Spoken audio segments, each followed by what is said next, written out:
Magandang hapon. So yun, mga kapatid, naniniwala po ba tayo na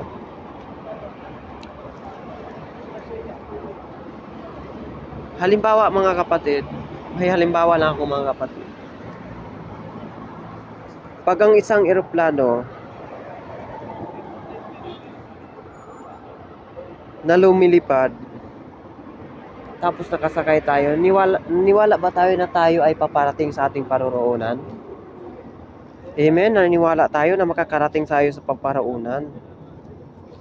Naniniwala tayo na may driver, syempre. Driver na magaling. Naniniwala tayo mga kapatid na makakarating tayo ng safety. Pero mas nananalig tayo pa, mga kapatid, na may Panginoon sa buhay natin. Mga kapatid, naniniwala tayo sa anak natin o kanino man.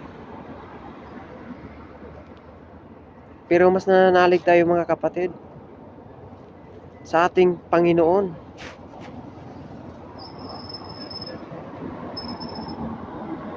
Basahin natin mga kapatid sa Leviticus 27:30.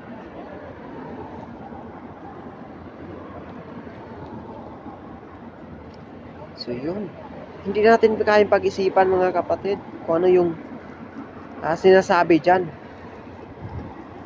The main point is yung bunga ng ating binhi. Paano pala lalago yung binhi pag nagtatanim tayo ng kalahati lang? So, paano natin aanihin?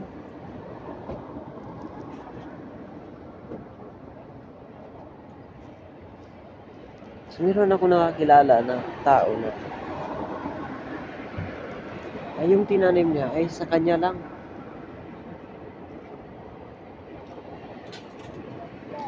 Sabi pa niya, walang mangyalam kahit sino. Kasi pinagpaguran ko to.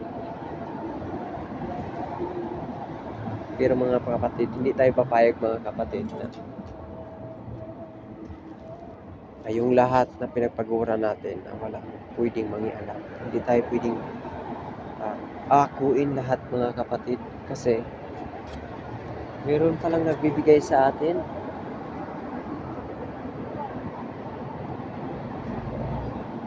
There is only one God na nagbigay sa atin.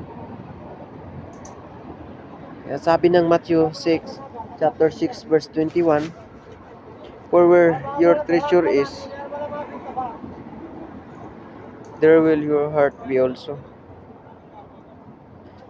For where your treasure is, for where, kung saan yung treasure natin, there will your heart be also. So, doon din yung puso natin mga kapatid.